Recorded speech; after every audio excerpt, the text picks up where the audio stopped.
the most anticipated fight in the series, Gojo vs Sukuna.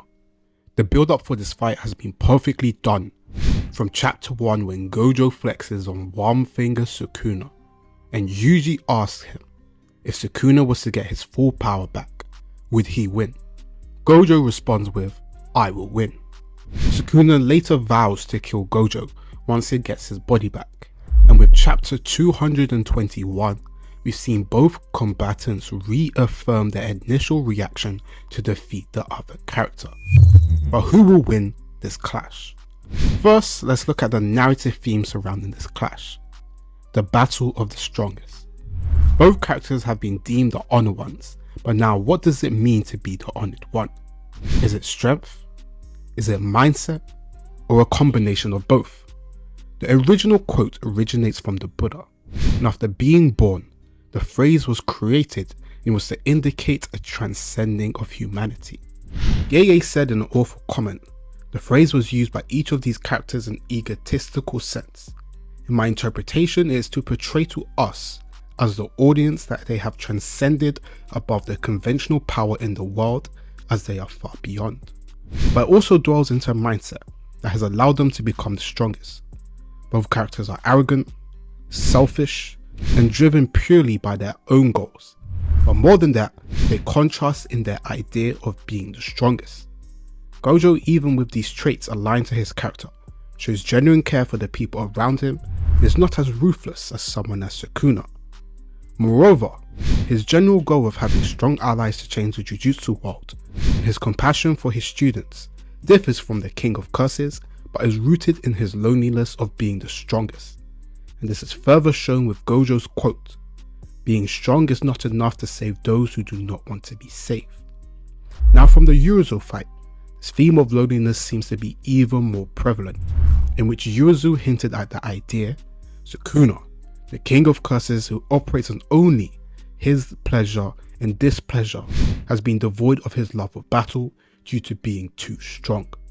It also strengthens his comments to Jogo, to stand proud, you're strong, as the only way Sukuna seems to acknowledge other people is through their strength, and it recontextualizes a lot of Sukuna's fights, as the main dialogue between Sukuna and the people he fights has some dialogue centered around strength. The Ryu fight, his approach to being happy Ryu wasn't a small fight. The fight with Mahuraga, his intrigue into Mahuraga's technique, and the callback to his interest in Megami and usage of the 10th shadow, and further forces the idea that is lonely at the top. He doesn't underestimate his opponents, but it can force a perspective that he's searching for someone to be able to challenge him, that he can prove he is by far the strongest. Now you may think there's a contradiction. Why does he gain more power while still searching for this opponent? I believe this is in line with Sukuna's character, because he values strength more than anything. But more than just that, the strength to test it against a worthy adversary, which would not disdain him from continuously trying to get stronger. Yuzu's interpretation can come from her obsession of love, allowed her to see the loneliness of Sukuna, and his fight with Gojo will validate the strength that he has. Please don't misinterpret this, as Sukuna and Gojo will be friends, but more so the void the other person can seek from being the strongest can be filled with a fight with someone comparable to them.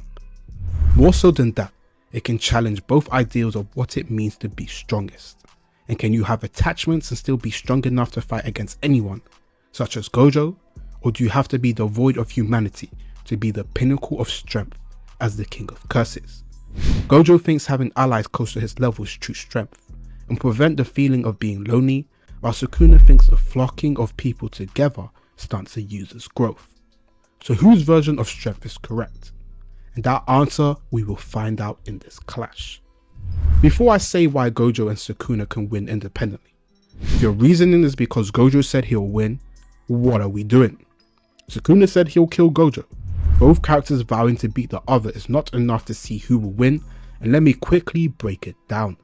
I stated both characters are absurdly confident in their abilities, that neither of them are ever going to say they would lose. Plus we are currently 0 for 4 for I will win in the series, but nevertheless, character thoughts aren't objective truth statements, especially if it's within the way said character acts and is specific in reference to a fight. Now the reasons for Gojo winning.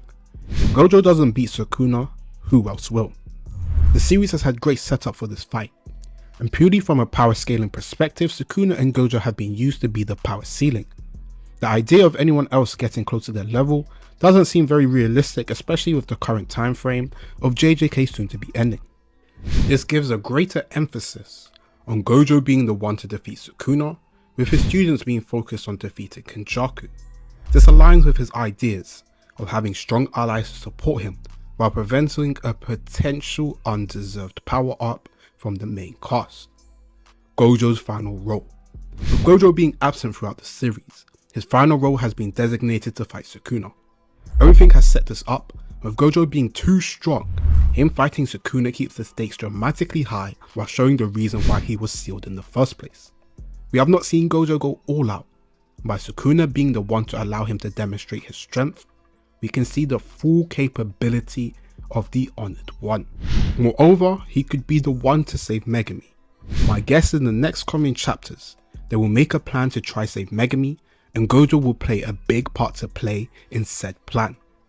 Now from a power scaling perspective, at this current time, Sukuna's ways of bypassing Limitless can only be seen through Mahuraga's will to adapt and domain expansion. Of course, I don't think Gege will make a fight where Sukuna is trying to get past Limitless, but with the ambiguity with their abilities, that is one key supporting factor to Gojo. Moreover, he has the 6 eyes, which allows him to basically use close to zero curse energy, leading to ridiculous levels of stamina. And he's currently, bar Hikari, the only other person to be able to open multiple domains in the same day. Moreover, the 6 eyes can understand other users' curse energy, which could be a key way for Gojo to learn about Sukuna's curse techniques. Now Sukuna has the 10 shadows, but Gojo should be aware of it. When he's talking to Megumi, he specified Megumi using his trump card to win. This could indicate he most likely knows Mahuraga, so the element of surprise won't be as significant, and the same way Toji could learn about the inner workings of Limitless from being one of the big 3 clans, Gojo must have enough information on 10 shadows. Aside from that, I do believe there is a lot more for Gojo to show to us, as he's been stated to be the strongest Jujutsu sorcerer in the modern day. But even with Limitless, that is more than enough with how broken the technique is for him to come out on top in this fight. Moreover, the fanbook says that Gojo is being used as the benchmark for strength, which gives more cadence to how strong he really is. Now why will Sukuna win? Well, Sukuna has been stated to be the strongest character Kenjaku has ever met, and Kenjaku has had the experience of facing 6 eyes users and at least 1,000 years of experience. Granted, this was said about 400 years ago in Kashima's time period, but it gives a lot more incentive to how strong Sukuna is.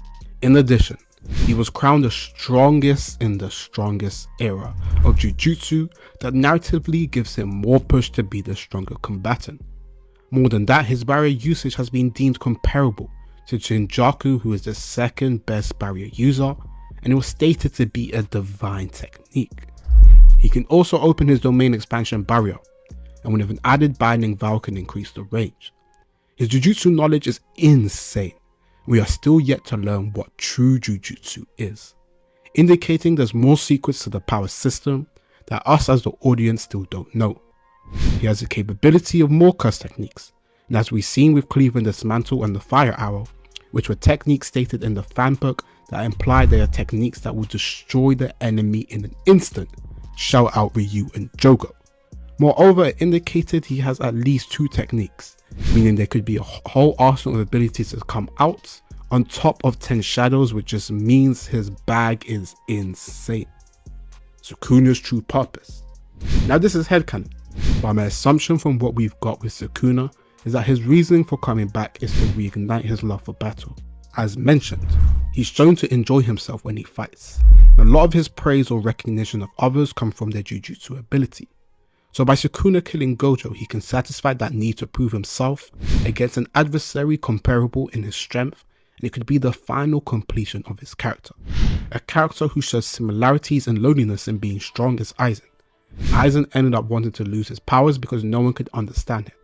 But in this case, I think Sukuna would feel satisfaction, and his need for getting strong was validated by testing against a general rival, and it also builds up on certain incarnator sorcerers such as Ryu and Kashimo, who both purpose coming back to the cunning game was to test themselves against the strongest, and highlights to the greater theme of the burden of the strongest. The fight with Jogo can further validate it, with him telling Jogo that to have reached the heights of Gojo, he should have focused on his own evolution. Him referencing Gojo shows an acknowledgement of strength. Even Gojo, with all his shit talking, has given praise to the King of Curses with his description of him at the start of the series. To wrap up on that point, Sukuna beating Gojo validating the strength he's amassed could be a genuine good narrative reason, especially as Gojo's idea is for his students to be strong enough to prevent that feeling of loneliness and to change the Jujutsu world. And this leads nicely to my next point. Gojo can still win even if he dies. Gojo's main goal is to foster new allies that can be strong enough to change the Jujutsu world. And more than just that, a world without Gojo Satoru can still be safe. The biggest issue with Gojo's birth and sealing is the impact it did on the world, which meant that as long as Gojo is there, the sense of danger is near to non-existent due to Gojo's presence. But the sealing of Gojo reminds us how much of an impact Gojo has on the world, from curse users spawning, cursed spirits, and Kenjaku's plan really getting into motion. But the key thing is that Gojo will once again be gone from this world in the future. So by having more than competent sorcerers who can deal with threats such as Sukuna, can guarantee the safety of the Jujutsu world even if Gojo is gone. This leads to Gojo can still win if he dies to Sukuna. By his students defeating the King of Curses, it aligns perfectly with Gojo's ideology and would cement the world's safety long after Gojo. So this is where Yuji and potentially Megumi step in. Two people who have been infected by Sukuna the longest, can fulfill their sensei's wishes and rise to a level that allows them to clean up the King of Curses. I say this for the reason of forget power scaling. We've seen in the series Gege has made ways in where characters who are weaker can be important to a fight. Of course, the gap this time is tremendous, but as someone who has not had issues with Gege's power scaling, if this is the route he goes, I do believe there are ways in which it cannot be inherently focused on strength, which would satisfy the need of Yuji fulfilling the promise, or I'll eat anything to defeat that creep. After assessing both Gojo and Sukuna's potential power scaling and narrative win cons on who to win, one thing I want to touch about before my final prediction is the impact it can do for the power system. Jujutsu Kaisen's power system of cursed energy is phenomenal. It allows for creativity that leads to highly engaging fights. But this fight can take it to a whole other level, with them being the strongest, meaning Gege can go further beyond.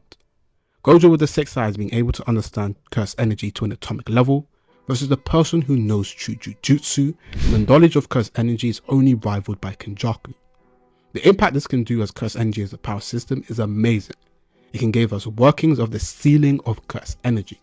If you thought a black hole was crazy, I can guarantee this fight will have things that will be insane from both combatants, which will highlight how the strongest manipulate the power system. Now finally, who will win? I'm going to discuss both people's chances of winning and then my final prediction. Gojo's route of winning lies in everybody dying. My personal belief is the fight can go either way, and I think us as the audience, agendas aside, are in for a treat when the final fight starts. But for me, the chapter being called Gains and Losses hints at a significant loss in the future, and if Gojo is to win, it will be at the cost of his beloved students. The reason I say this, it will reaffirm 2 common traits with the strongest, being lonely, and the second that a Jujutsu sorcerer always dies alone, said by Gojo himself. It'd be a painful use of foreshadowing, but will highlight the trade-off with being the strongest. To clarify, everybody dying I mean of importance, so like Yuji, Megumi, Maki, Yuta, etc. Anybody care about the inner Makis and partners and I'm trolling. But to emphasize characters who have more narrative significance. Sukuna's route to winning lies in his defeat with Yuji and Megumi, in which Gojo's final act is to save Megumi.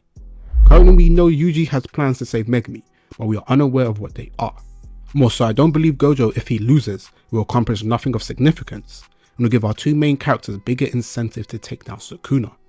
Sukuna has impacted Yuji and Megumi the most in the series, and then taking him down would lead to a very satisfying conclusion. More than that, it cements Sukuna achieving his goal of killing Gojo, while adding an unexpected twist. It also fit the cover art of matchups where we've seen Yuta vs Geto, we've seen Yuji vs Sukuna part 1, where the graphic was in what we can infer Sukuna's real body, and then Megakuna vs Gojo, in which this could indicate this clash or the final clash leading up to my theory of Megumi being saved, and the final battle is Megumi and Yuji vs Sukuna. At the end of the day, these are all theories, and we'll see what route Gege goes. My personal prediction is rooted in bias because I do want Yuji to be the person who deals with Sukuna. However, I'll be tuned in whatever route Gege goes. I know Jujutsu Kaisen is a subversive manga, however there are been set up for Yuji to get stronger and be the final person to deal with the King of Curses. And there is also a potential of both Sukuna and Gojo killing each other, leading to Gege balling us on who truly was the strongest. But who do you think will win, Gojo or Sukuna?